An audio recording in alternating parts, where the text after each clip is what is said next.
morning, and thank you for joining me on the path to liberty.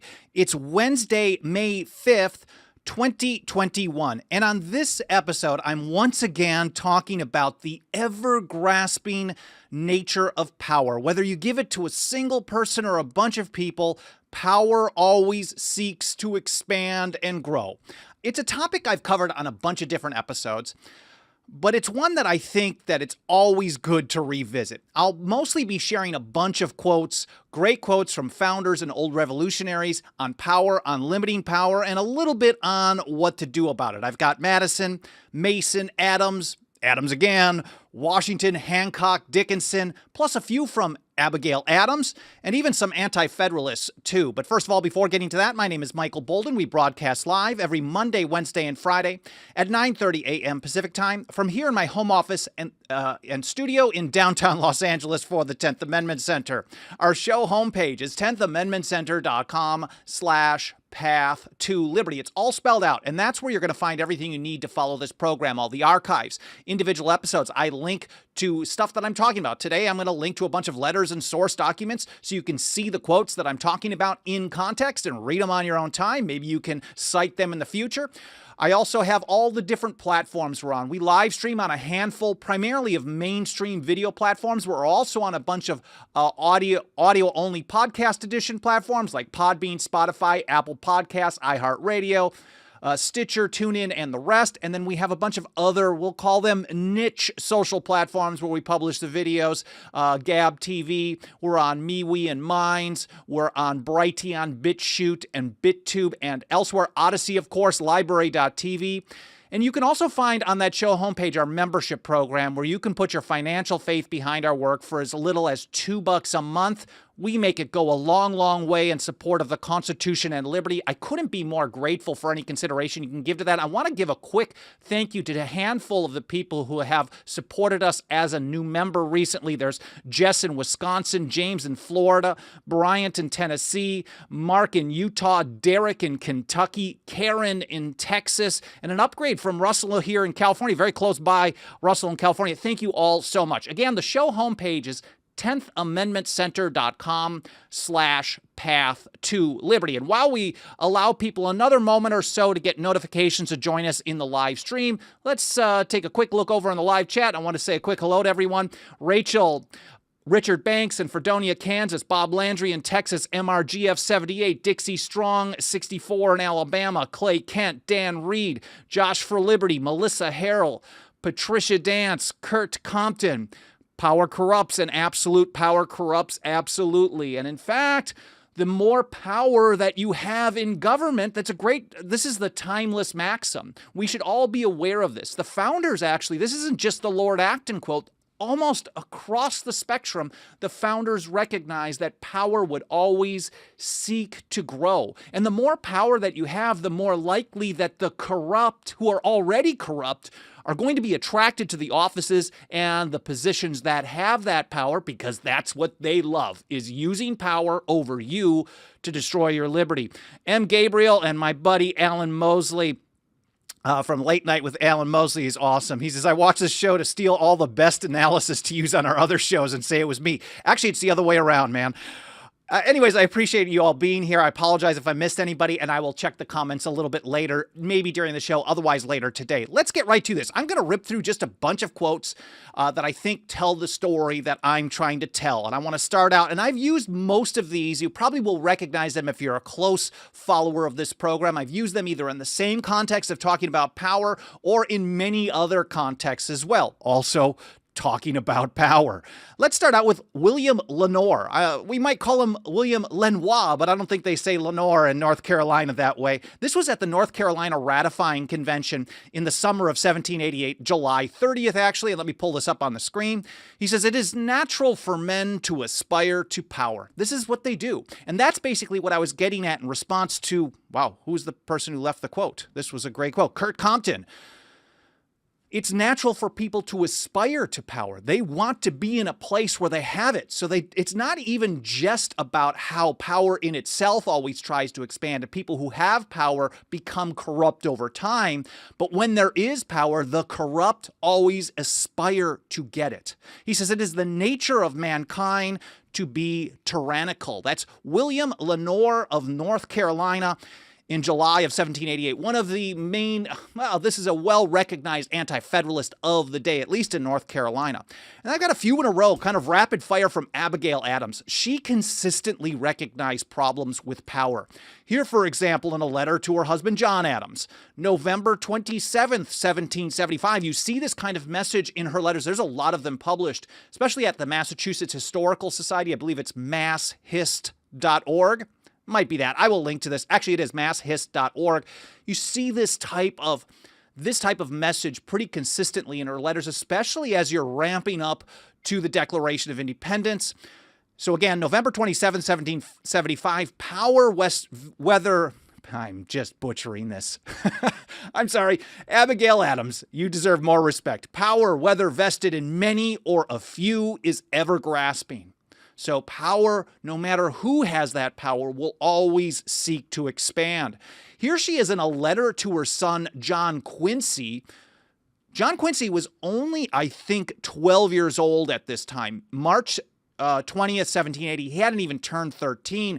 And she was telling him, like, look, you've got to be slow to anger. Don't just, be calm and cool when you're doing stuff. Because this passion, she said, this passion unrestrained by reason, cooperating with power. So if you have passion and unrestrained anger in combination with power, she says, this has produced the subversion of cities, the desolation of countries, the massacre of nations, and filled the world with injustice and oppression. We might be able to just wrap up the show with that. Abigail Adams just hammered it. I've got another one from her as well. Here to John Adams. This is a pretty famous one. This is a letter where you'll often see it cited, for example, on March 31st, the anniversary of her writing this. This is in 1776. She's like, remember the ladies. Don't put so much power in people.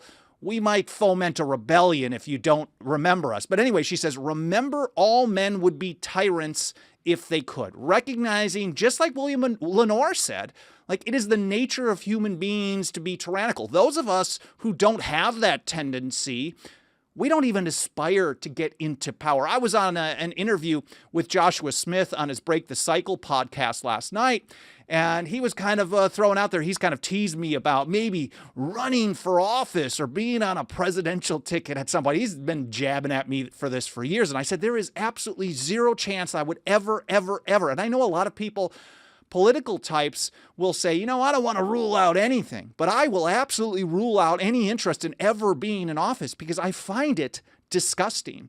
I find the notion of working for the largest government in the history of the world to be a bad choice for me. Now, other people need to do that to feed their families. That's what they need to do. But I don't want to be amongst all the people who are so gross in my mind, all the people with the power, all the people who would be tyrants if they could. And they are. Of course, we live under the largest government in the history of the world. That's Abigail Adams, a threefer right there. Remember, all men would be tyrants if they could. And let's fast forward a little bit to James Madison. This is in the Philadelphia Convention, July 11th, 1787. He says, all men having power ought to be distrusted, at least to some degree. He put a little caveat. He was actually responding in this same discussion to George Mason. Same date, George Mason said, those who have power in their hands will not give it up while they can retain it. We can't ever expect government to limit its own power. You may have heard me over the years talk about how most people have a strategy when they don't like something the federal government is doing they do three things. They vote the bums out, or they try to.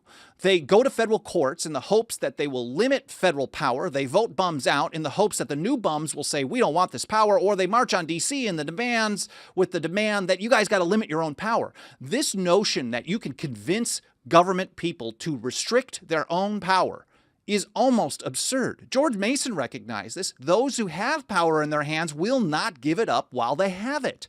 On the contrary, he said, we know they will always, when they can, rather increase it. That's George Mason, who was setting the stage for James Madison's response July 11th, 1787. Here, another anti-federalist. I don't always have images of the people because they weren't as popular. I mean, they weren't as well known throughout history. In fact, a lot of people just want to ignore many of their warnings. Here's Dr. Samuel Willard, very highly respected in Massachusetts. This is during the ratifying convention there, January 22nd, 1788.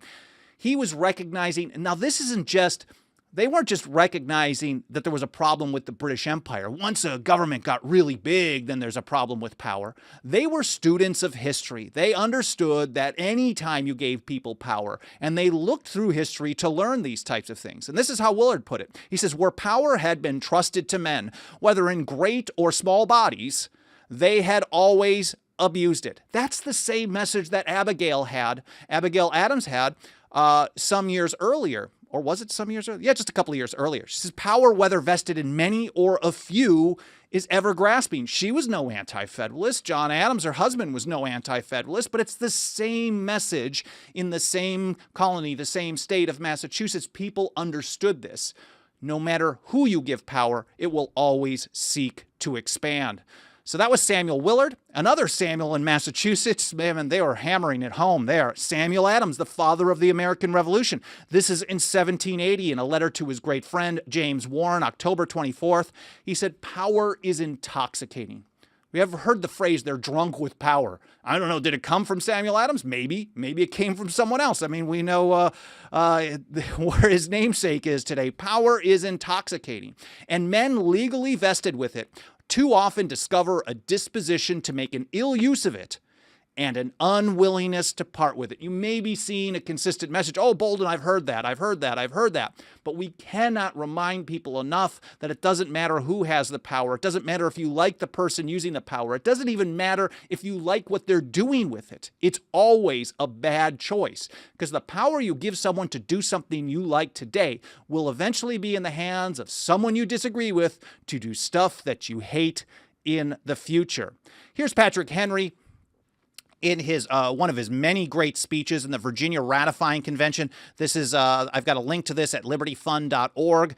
This is June 5th, 1788. His speeches were really long, so hopefully the link will actually go to close to where this one was. But he was, again, recognizing that all through history, when you trust people with power, you're going to destroy liberty. I've said this many times on this show. We post this on our social channels all the time. Show me that age and country, Patrick Henry said, where the rights and liberties of the people were placed on the sole chance of their rulers being good men without a consequent loss of liberty. I say that the loss of that dearest privilege has ever followed with absolute certainty every such mad attempt. I can unwrap this thing all day long. Patrick Henry, who isn't actually one who was known as being a student of history, but here he is literally calling through all history, all countries, talking about the notion of people thinking that they might have a ruler who's going to do things that they like, be the good person, and trust them with their liberty.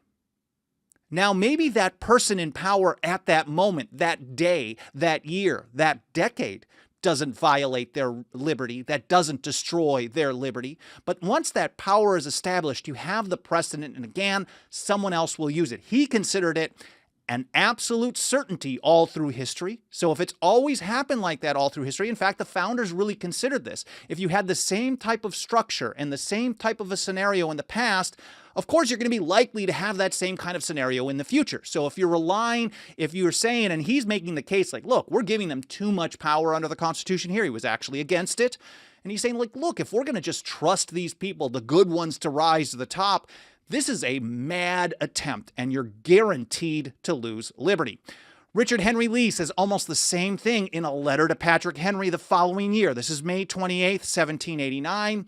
Of course, it must never be forgotten, said Richard Henry Lee, that the liberties of the people are not so safe under the gracious manner of government as by the limitation of power. So you can't just trust them to be good people. And of course, George Washington, I've covered him over and over. he made the same case. This was originally written by James Madison, excuse me, James Madison in 1792, edited by Alexander Hamilton in 1796 for his farewell address, September 19th, 1796. George Washington put it this way: let there be no change by usurpation. If you don't like the limitations on power that the federal government has under the Constitution, don't use usurpation to change that. Usurpation, the founders considered that when the government exercises power that has not been delegated to it, it's usurping. This is a theft of power. They are stealing something, because all power, all power even delegated to the government still resides. The power is still, the source of that power resides with the people of the several states. If they've chosen to delegate some of it away to an agent to do it, to exercise or use those powers, that's one thing. But of course, whatever power they give, they can always take back. So George Washington is saying, like, look, there's limits. There's limits on what the government can do. And if you don't like that, do not authorize it by usurpation. I don't know if he was recognizing that maybe he made some mistakes in his own administration. I would hope so, because of course they all made mistakes in their own administration. The best and the worst, they always make mistakes. They always do things that they shouldn't do. And maybe he was recognizing that. Maybe he thought he was perfect and was warning against future people. I don't know for sure. He says, but going further, he says, for though this, so let there be no change by usurpation, for though this, in one instance, may be the instrument of good, it is the customary weapon by which free governments are destroyed. George Washington, President Washington, the general, he basically, father of our country, he had such great respect, even amongst his opponents. He said, look, even if you like the short-term results, this is the same message that I was just saying. Like, look, as soon as you give them a power to do something, you're giving your opponent the exact same power to do the opposite, or to just overturn what they've done in the first place. This is the customary weapon by which free governments are destroyed. But of course, one important point here, and I think a lot of people that watch or listen to the show, those of you who recognize my messaging on this, I don't just think that you can just wave a document. You can just write a bunch of words on paper and then have the government just follow that. Words on paper don't enforce themselves. James Madison in Federalist 48, of course, referred to even a great constitution as a mere parchment barrier. Parchment barriers need enforcement. You can't rely on the organization, the entity that you're trying to limit. You can't rely on it to limit itself. You need something outside of that government, outside of that entity, to actually act as a check. I mean, you can have checks and balances within itself to make it less likely that it will violate the limits of its power. But if you rely solely on those checks and balances, you shouldn't be surprised that eventually you live under the largest government in the history of the world, as we do today. And it's not even close. St. George Tucker, in his great View of the Constitution of the United States, it's basically the first systematic legal commentary on the original legal meaning of the Constitution. This was written in 1803. He was a highly respected legal thinker and legal mind at the time. And he reminds us here, all governments, not some, not most, not a few, not just the bad ones, not certain parts of the world, not depending on who's in power, all governments have a natural tendency towards an increase and assumption of power. But it wasn't just that.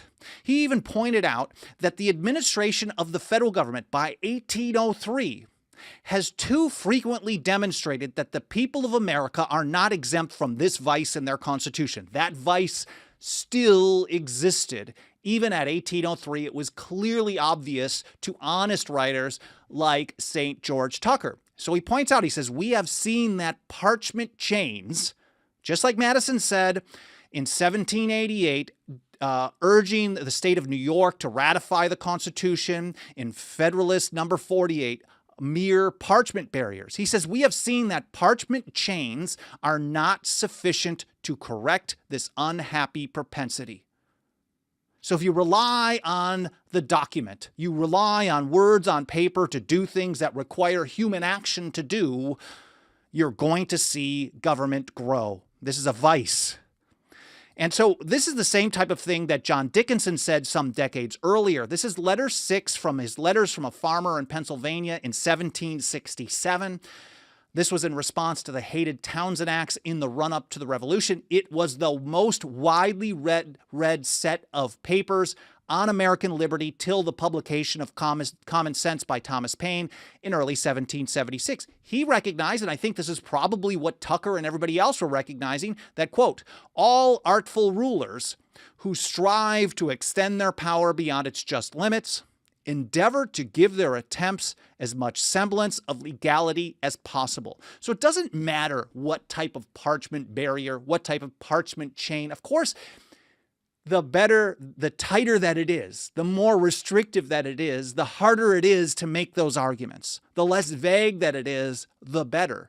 But no matter how airtight you can put words on paper, you will always find artful rulers. All through history we've had this. We've seen it happen no matter who's in charge. They will always do this when they think it's in their best interest to expand their power. You don't ever hear politicians today say, we really need to do this, but it's unconstitutional. Now, I covered Thomas Jefferson and Louisiana Purchase last week, and he felt that they needed to do something. He felt they needed to purchase Louisiana and incorporate it into the United States, but he thought it was unconstitutional to do without an amendment. He may have been convinced otherwise. He may have set aside his concerns and just done it anyways, which is really an example of the nature of expanding power one way or the other. But you never hear people since then really saying, well, maybe Madison in his last day in office vetoing something he wanted to do. But you rarely hear politicians, probably never today, saying we need to do blank. It's not authorized, so we need to change the structure, or we need to leave it to the states to do this. No, everyone, all artful rulers try to make it look as legal as possible. And the people who like that stuff, just like George Washington said, it may be the instrument of good. When people think it's the instrument of good, they will set aside objections because they're concerned about the short-term policy ramifications. They're only thinking about the moment. This is not a very intelligent society when you only think about what's going to happen today or over the next year rather than how it might play out further down in the future. When you give someone power now to do something, how is that going to play out 20 years in the future for your grandchildren, for their grandchildren's grandchildren, and on and on. So again, all artful rulers, John Dickinson warned, who strive to extend their power beyond its just limits, endeavor to give their attempts as much legality as possible. And again, he continued and he pointed out that a free people, they don't just rely on government people to do the right thing. He says a free people, therefore, can never be too quick in observing, nor too firm in opposing the beginnings of alteration, either in form or reality. So as soon as people try to expand their power, Dickinson said, if you're a free people, you will be strong in opposing this, and you can never be too firm in opposing that as well. Oppose a disease at its beginning. And that's the same kind of message we heard from John Adams writing in his Novanglus letters in February of 1775. This is his third letter. I will, of course, link to all these source documents so you can see it in context. He said the exact same thing. Nip the shoots of arbitrary power in the bud. This is the only maxim which can ever preserve the liberties of any people. He didn't say the only maxim that can preserve the liberties of the people is having a well-written constitution. No, none of the founders thought that. They thought, and Dickinson himself says, a good constitution promotes but does not guarantee a good administration. You can have the best constitution, but it can be administered poorly because we recognize these timeless maxims that artful rulers will try to make their power look legal no matter what rules you've given them.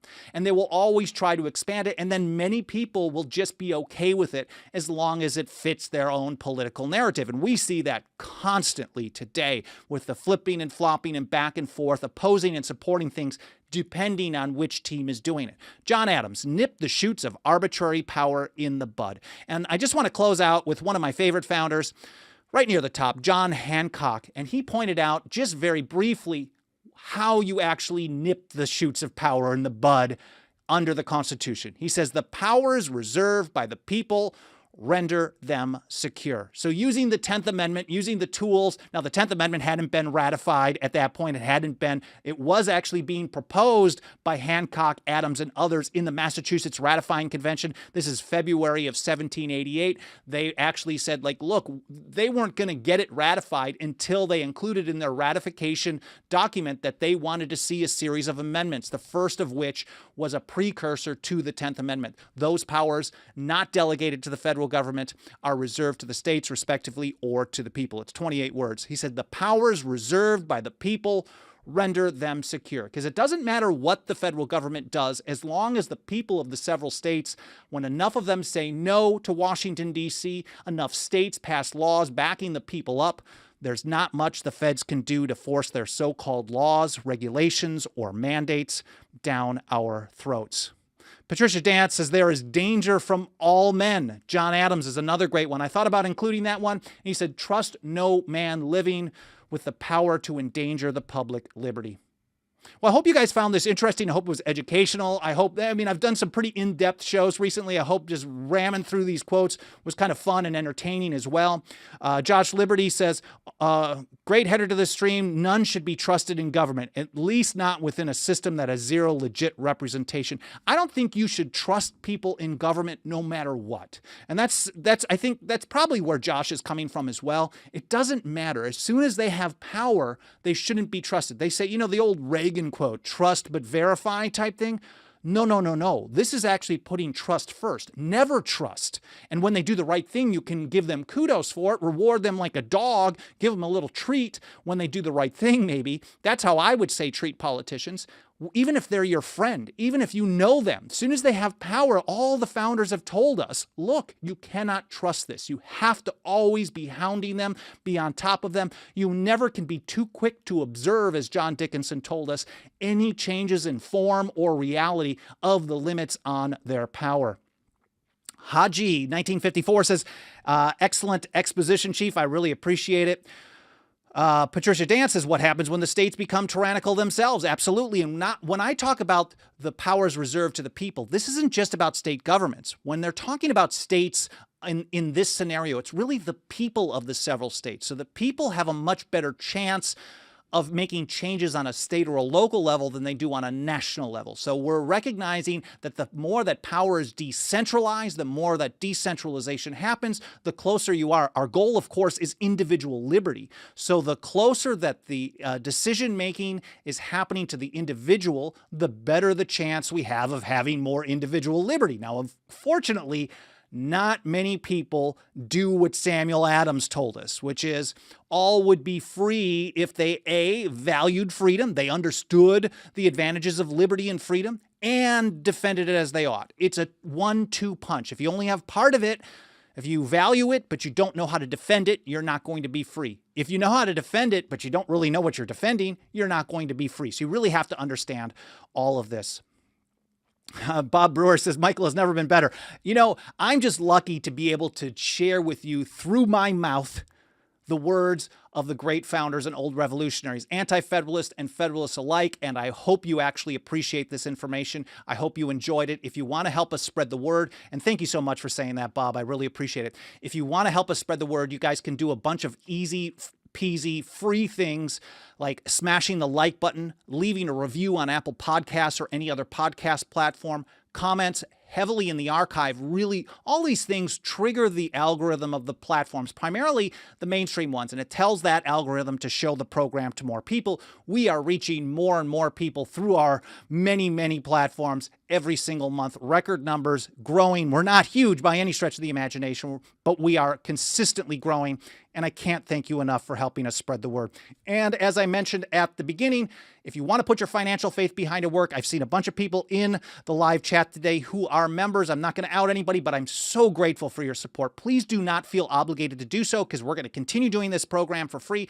We've got over 10,000 articles and blogs on our website available for free. We're going to continue doing that. We're just about ready to hit our 15-year anniversary at the end of June this year. So this train is going to continue chugging along, but every dollar you give us helps us reach and teach more people about the Constitution and liberty. It helps us teach them not only to value freedom, but how to defend it, just like the father of the American Revolution told us we need to do. That's over at 10thamendmentcenter.com/members. Our membership program starts out as little as $2 a month. Again, I really appreciate you spending some of your time with me today. I hope you enjoyed this episode. I hope you learned something, and I'll see you next time here on the Path to Liberty.